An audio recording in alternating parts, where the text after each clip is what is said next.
Greetings. I'm John McKnight, the co-founder of the Asset-Based Community Development Institute at DePaul University. I'm joined by Professor Albert Zur, a political science professor at Bowling Green University. We're interviewing the retired police chief of Longmont, Colorado, Mike Butler. Chief Butler has led for 23 years the police department in Longmont. He has, I think, been one of the most revolutionary leaders of law enforcement in the country.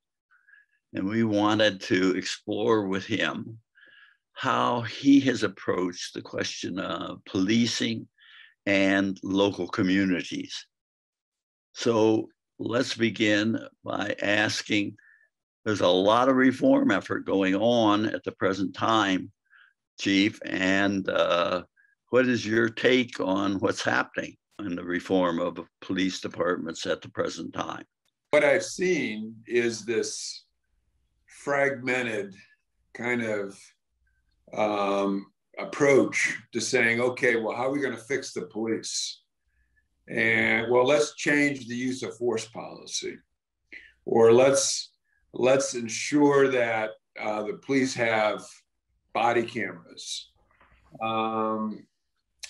There's so much of that is happening, and cities are actually touting success when they get to the point of saying, well, now our police have body cameras, the world's fixed. And so that's been the nature of the police profession for decades, in terms of kind of fragmenting and thinking in a way that this organism is large, and the police's role in that organism is not something that police practitioners have given, in my opinion, a tremendous amount of thought in terms of how they fit into that larger organism. For now, we'll call it a community. And oftentimes they're separated and apart from the organism. And one of the proposals that I've made for a long time, is that the police have been way over connected and attached to the criminal justice system, and much less attached to their communities. And that there needed to be a new equilibrium. There needed to be a new balance around that. And that our police needed to become as, if not more, attached to their communities than they are to the criminal justice system. That's a tough one for judges, for prosecutors, for police chiefs, police departments to see. And so it's this criminal justice system is also another culture around how things are going to have to morph, because many people in the criminal justice system, they're schooled, skilled, and trained in the art and science of criminal justice. That's what they learn in law school. That's what they learn in police academies. That's what they learn wherever they go to their places for learning and new ideas. And it doesn't really waver too much from this whole idea of what the criminal justice system has typically been for the last several decades. The thinking here is communities need to step back and rethink how they're going to address the social health issues in their community that have been, many of them which have been criminalized. And then when we do that, we kind of say, well, that's how we're going to fix these social and health issues. That's been the approach. And over the decades, like I did say, I think I said in my email, the war on drugs, and we've declared war on a lot of other things, that the war has this kind of warlike mindset of, well, let's go in and we will continue our act of war by making police departments bigger, criminal justice systems bigger, prisons bigger. And if we can that's been the approach. And when you look at the police, what's hard for the police to say is that, you know, we've been operating the way the elected officials have been wanting us to operate, the way communities have expected us to operate, get tough on crime, 3 strikes and you're out. Well, let's just go down this path of doing this. And in doing so, that put the police more in contact with communities, economically disadvantaged communities, because typically economically okay, you know, they have the wherewithal. Typically, the police don't come as much in contact with those, and so the vast majority of who police are connected with are folks who are mostly economically disadvantaged. There are a number of folks that are economically disadvantaged that are people of color. There's this over kind of connection with police and people of color, but a bigger subset of that is people who are economically disadvantaged because they don't have a lot of options to think about, to kind of refer to. So there you have it. I mean, and so the idea of law enforcement, policing has become the hammer, the arm of government, mostly at the local level, to deal with these social and health issues that we chose to legislate laws about. And so therein lies why police have done what they've done, a big reason why police have done what they've done over the years. Yeah. And so if communities could begin to realize that the woundedness that they're confronting in their communities can be more effectively dealt with in different ways, and we'll talk about that, that it would take a tremendous amount of, it would require a different response than just a criminal justice system. Mm-hmm. It would require a different response than mostly the most noticeable piece of the criminal justice system, the police. And so each community, in my mind, needs to step back and say, okay, how are we going to address these issues? What needs to happen? So right now, we're headed towards, well, how are we going to deal with the use of force? How are we going to deal with accountability? How are we going to deal with transparency on the part of police? And I can tell you, it's the old adage of rearranging deck chairs here. We're not going to get much further down the road. The thinking that I think needs to shift. That this needs to be bigger than police reform. There's other cultures, like I said, the culture of community, the culture of our criminal justice system. And I'm not going to deny for a moment that the culture of police has to shift along with that. But so does the culture of government services and other nonprofit services. Those cultures need to shift as well as we kind of move into this whole idea of how can we surface and activate and coordinate a tremendous amount of social capital that exists in our community that wants to be part of moving forward. And one of the things I don't think I talked to you about, John, I don't know if I did or not, was the whole neuroscience connection here in terms of how people, how can they go from being stuck in their lower brain stem, their amygdala, 24/7 into another part of their brain? People struggling with these health and social issues. What needs to happen so that folks struggling with certain mental health disorders, struggling with addiction, dealing with homelessness, and by the way, those 3 things, if you ask any police chief in America, have more to do with their utilization of their resources than all the other issues combined. I mean, I know there's domestic violence. I know there's other issues, but when you start looking at the things that on a day-to-day basis, but even those issues are sometimes tied to domestic violence. So the whole neuroscience piece of this, the study of the brain and what has to happen for healing, plays into this. Now, I don't know if I mentioned to you Dr. Bruce Perry. He's a neuroscientist. He's a clinical psychiatrist. someone I got to know. He wrote a book called A Boy That Was Raised as a Dog. He's well known in that world, and basically has. We brought him out to Longmont for a full day and had him discuss this whole thing around what really heals people in terms of this. And this gets into police policy. This gets into community response as well. Because when you begin to look at the woundedness that we're all kind of looking at here, the pain and the addiction and the mental health issues, this gets into what needs to really happen in order for us to kind of move, to kind of make progress in that world. And what Dr. Perry, and not just Dr. Perry, but there's other neuroscientists who also make it very clear that the most powerful healing force one of the most powerful healing forces we have on our planet are healthy relationships. And so what if we took people who are struggling with addiction or struggling with certain mental health disorders and surrounded them with healthier people?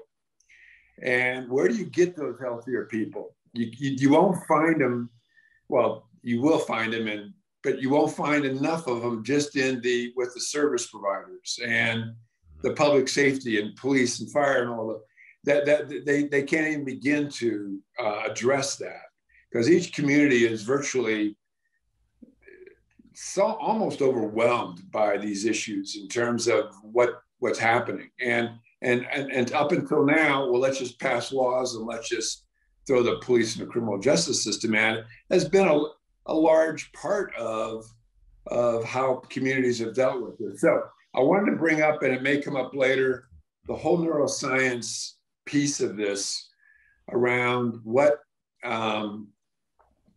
communities can and should do. And this plays into and things that we've done here in Longmont in terms of putting together programs that are different for addiction, not arresting people for possession of narcotics, but putting them in contact with people who are healthy.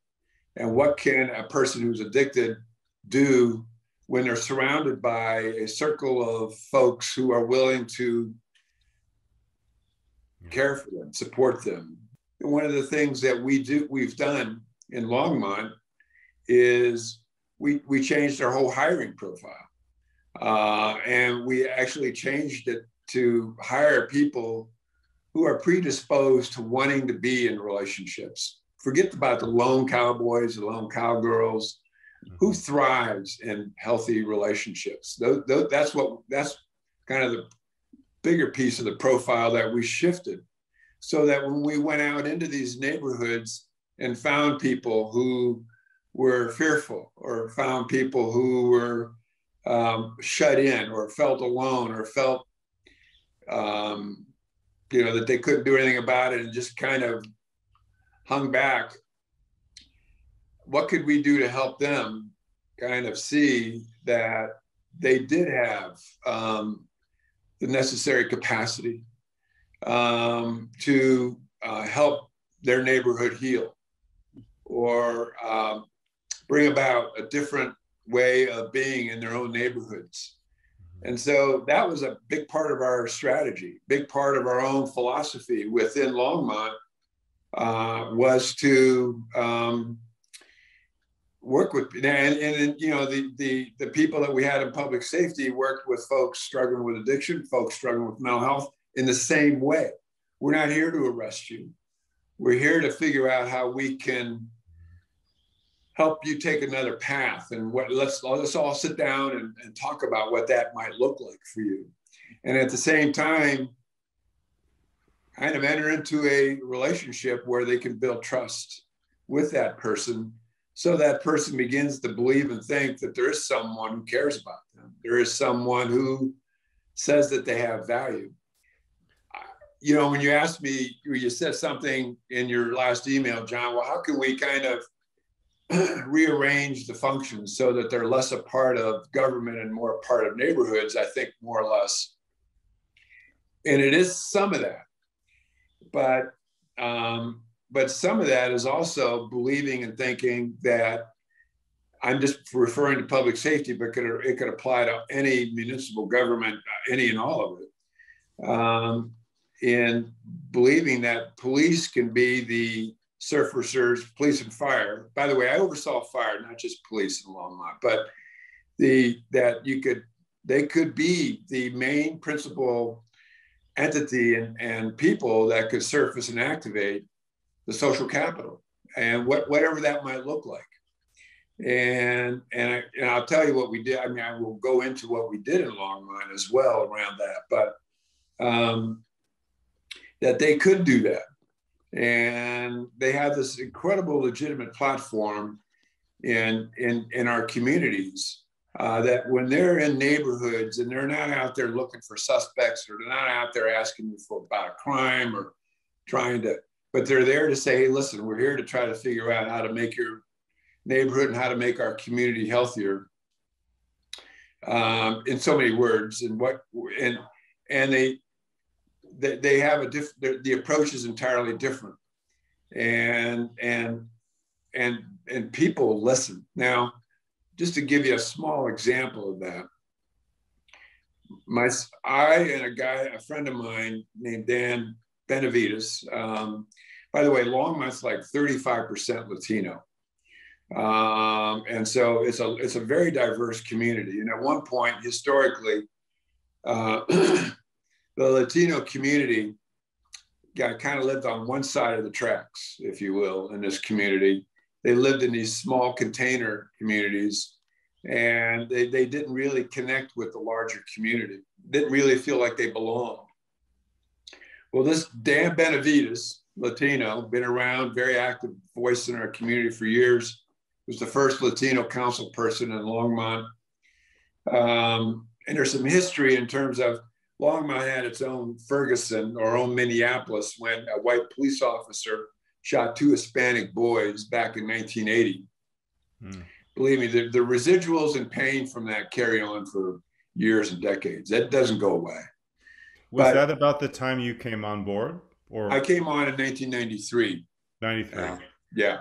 But I can tell you when I came on in that time frame, that was still very much a force of nature, that whole set of circumstances. I mean, there was a white officer shot 2 Latino boys, one in the back, and this town exploded. And so it was worse than Ferguson or Minneapolis in terms of the end result. But on the other hand, it had this similar kind of characteristics in terms of the community's response to that. So Dan and I began walking neighborhoods, and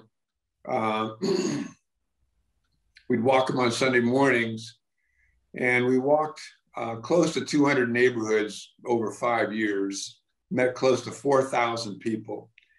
And the whole idea was to encourage people to feel and believe they belonged. And we actually really focused on Latino neighborhoods. And I don't want to get into any ideology here at all. But after Trump was elected, the Latino community in just about every city became very, very fearful. I don't know if you remember the whole idea of ramping up ICE and ramping up deportation kinds of thinking. And so Dan and I spent a tremendous amount of time in those neighborhoods and encouraging people to feel and believe they belong. The stories are just really remarkable in terms of what happened with that. But, at the end of every conversation we had with people, we would make an invitation for them to become involved. And the invitation was, we need you. And 80% of the people would not only say yes, they would say enthusiastically yes. And I never knew anybody even cared if I helped or not. I mean, it was like they never had contact with anybody from municipal government. Some had had contact with police. They felt. Go ahead. What sorts of things would you be asking them for help with, or would you ask them to do exactly? Well, it was a myriad of things, Yeah. and sometimes it was, what is it you want to be able to do? What do you have interest in? Okay. To, we need people to help with, we have issues in our community like mental health issues, like addiction issues, like homelessness issues. Would you be willing to help out in some form or fashion with that? And sorry to interrupt, but did you see right. these sort of conversations as almost like recruiting tools? Like you're looking for, so these you use the word healthy individuals, looking for folks in the neighborhoods who can help on the ground with the struggles that their neighbors are going through. And your question is, I apologize. Well, I mean, did you see it? I mean, it's one, it's one thing to go into a neighborhood and show the police to be more friendly than the news reports make them out to be.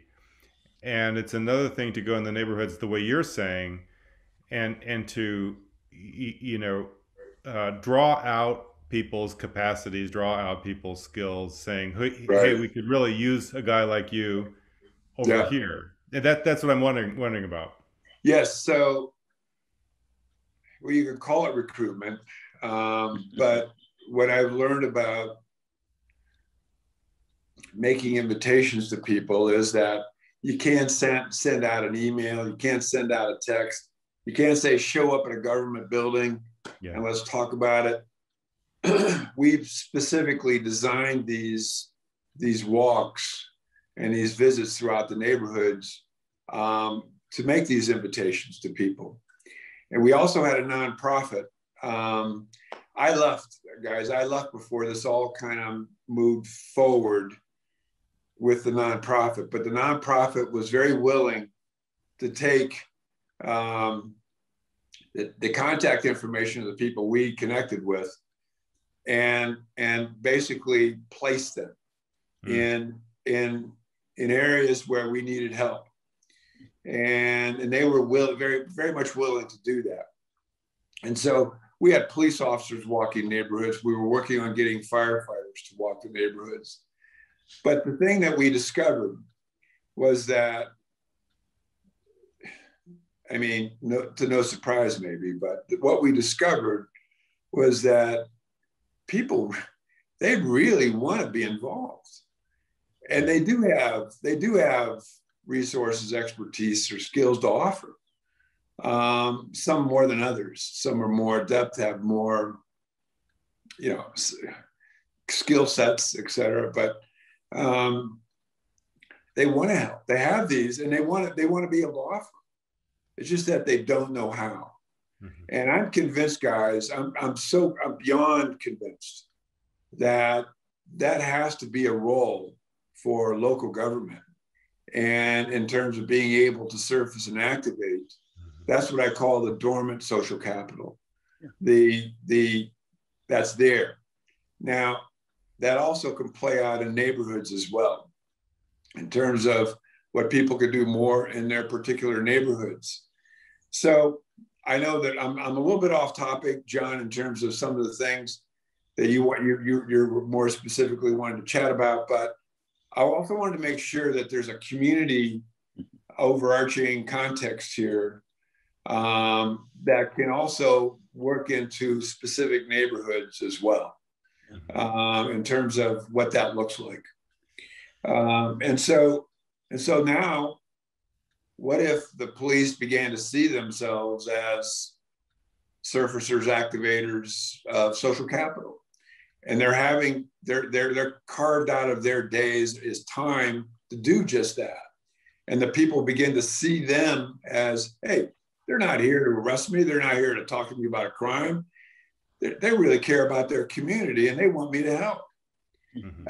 It's powerful, folks. I want to tell you, I wish you could have, I mean, we had so many people join Dan and I in our walks, including all the elected officials in literally this county. Mm-hmm. We even had state senators and House representatives walk with us. It became somewhat of a thing. We called it the belonging revolution. of our ideas was to kind of expose elected officials to another role they could play around being folks that could invite people into a place where they could be of assistance. Oftentimes, elected officials just see themselves as the answer people. They're there. I mean, you go to a council meeting or you go to a coffee with council, it looks like a large bird nest with a bunch of little birds saying, feed me, feed me, feed me. And the council people willing to say, yes, we'll feed you. There's a whole other dynamic that could be in play there. And that is the council asking the community, well, what is it you can do? And what is it we can do together? And here are the issues we have. What else, what else can you do to help out? I mean, that's kind of a simple way of looking. And so it exposed our elected officials in this county to another role that they could play. And Mike, was that also leading to more support for your efforts among legislators? Yes. Yeah, among the elected officials here. Yes. So I am currently, just a side note here, I'm currently in contact with a state senator. His name is,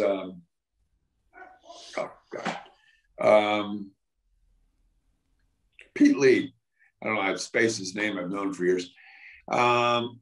And what the legislature is trying to do right now in Colorado, and they have great resistance from the unions, the police unions, is they're trying to legislate punitive laws that if the police don't get something right, the governmental immunity thing won't work for them. They actually passed that law last year, but they're taking it even further. And so I'm in conversation with Pete Lee. I also know the president of the statewide FOP, Steve Schultz. We're good friends. The statewide Fraternal Order of Police, they're in constant war with each other. And my take is whatever happens, whatever law they pass won't really make much difference to the residents or citizens of the state of Colorado. But that's how it's still being worked in terms of let's threaten police with punishment, and almost like what legislators did for decades prior to that is, well, let's legislate laws that make that bring punitive consequences to people regarding these social health issues. Well, it's still the same kind of tactic, but they're using it with police now.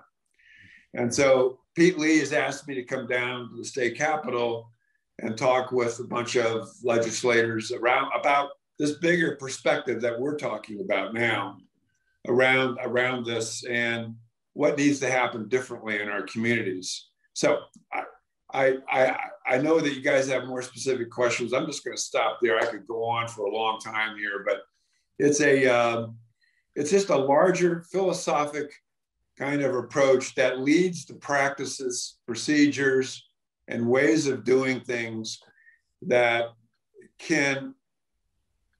would have tremendous impact on police cultures, yeah, and tremendous impact on community and neighborhood cultures as well. There's an underground movement that you're a part of. And you see it in a lot of professions today. For instance, in the field of medicine, there are a significant number of professionals who will say that the major determinants of health aren't things medicine can do much about.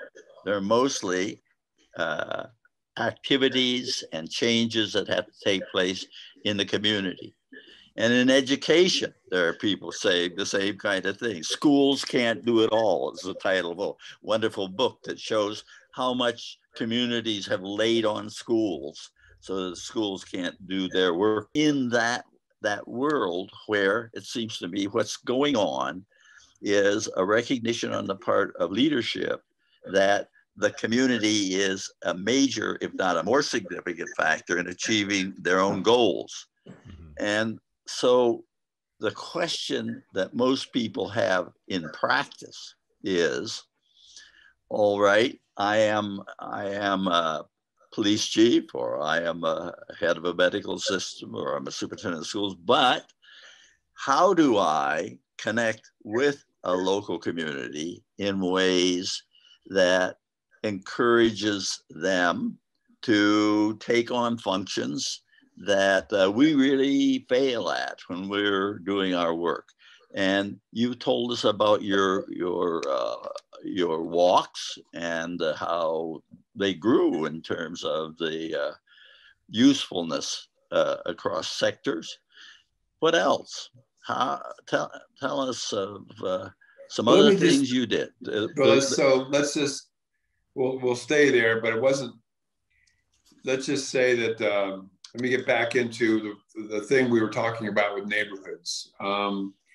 When we went into these neighborhoods, what the police officers' effectiveness, and I'll just go into some kind of nuts and bolts here. But in order to be the highest paid police officer in the city of Longmont, you had to be able to prove to a group of your peers and other citizens that the work you did in your neighborhood improved the quality of life. And you had to bring in people from the neighborhood to say, here's what's happened differently. What did you call that? Like some kind of community review or something? Well, it was all kind of categorized under what we called master police officers. Okay. And in order to be one and stay one, you had to demonstrate that you made a qualitative difference in the neighborhood that you're assigned to. And we actually defined what those qualitative differences could be. Of course, there were a lot of things, but we looked at fewer calls for service. We looked at less crime, less disorder. We looked at people in the community willing to step up and take more of an active role in doing things. And our major metric for effectiveness was we're no longer needed. And for decades, guys, and maybe even longer, but police chiefs, people, I would say this is true for most institutions, not just in government, but definitely in local government and definitely in police. The mantra was, if you need us, call us for anything. Mm-hmm. And people took us up on that. Mm-hmm. And so to the point where a large percentage of our calls didn't have a crime attached to them. And so our role was to figure out how to kind of push this back into the community. Mm-hmm. And so the master police officers in our department were really good at, and we gave them skill sets, we trained them, and we hired them to be this kind of police officer. And then we would train them to say, this is what we need you to be able to do in your neighborhood. And so fewer calls for service, less crime, people from that neighborhood coming in and saying, yes, that officer made a big difference, and here's what that difference looks like. And now, instead of having nobody involved in the neighborhood, we have several people involved. And that was part of their role too. As I said in my email to you yesterday, understanding some of these higher crime neighborhoods that we began to work with. I'll give you an example. It's called Stonehenge. The neighborhood was called Stonehenge. And it had probably 150 calls a month for police. And the police wouldn't go in there. This is an apartment complex, subsidized housing apartment complex. It had a lot of gang activity. It had a lot of drug activity. And the police wouldn't go in unless there were 2 cops at a time. No fewer than 2 would go in. That's not an unusual thing in neighborhoods across the country. But this particular neighborhood in our community, that was some of the dynamics going on. I'll make a long story real short here. After about, it was 6 to 9 months, the calls were reduced to around 5 per month. The police were no longer in that neighborhood. Management assisted with what was happening. Lots of neighbors began to see that they could make a big difference in their own apartment complex. They'd stay in their apartments and just call 911. Mm-hmm. No one was walking outside because the gangbangers and the drug dealers were all kind of doing their thing in their neighborhood. And so we went in, partnered with them, and began to kind of work with them in a way that said, you know what, you have the capacity to do this. And you have the capacity without us to move forward as a neighborhood, that you won't need us as much, if at all. And so a lot of it was encouraging people to feel and believe that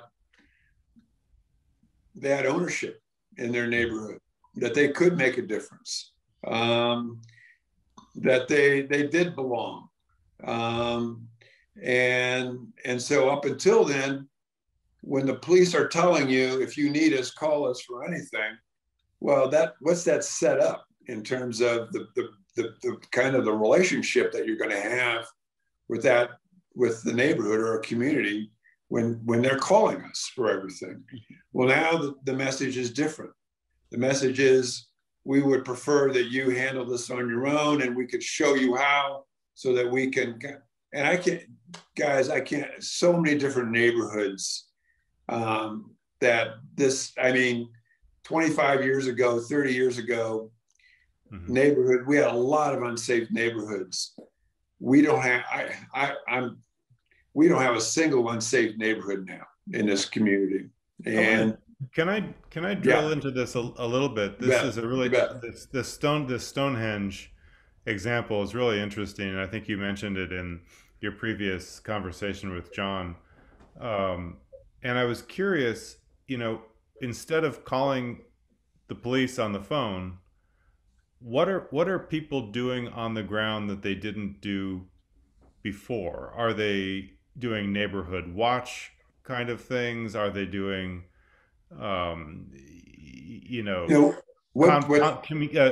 community conversations to try to figure out what's going on that needs help? What are they doing that they weren't doing earlier? Well, number one, they're not as isolated. They're more integrated as a neighborhood. They know each other. They feel safer with each other. They know each other. They just know each other more than they did before. I mean, these folks were isolated in that way, and they didn't know who to trust and who not to trust. Had you convened meetings? I mean, did you go in and sort of catalyze community meetings at Stonehenge? Well, call them meetings, call them gatherings, call them whatever you want. But, we would come in and say, okay, we'd have management help us put something together. Anybody's invited. It wasn't me. It was the master police officers that were doing this. And they would go in and say, okay, here's what we want to be able to do. But what is it you want? What is it that you can contribute? What do you have? What is it we want to be able to do here? And over time, over several gatherings, over a longer period of time, it became, well, they began to gather on their own, and they've got to know each other, and they got to more integrated as a neighborhood, and they knew each other's kids. I mean, it's not so much we're changing one. Well, if we shifted any functions, it was the convening function, if you will, or it was the function of caring.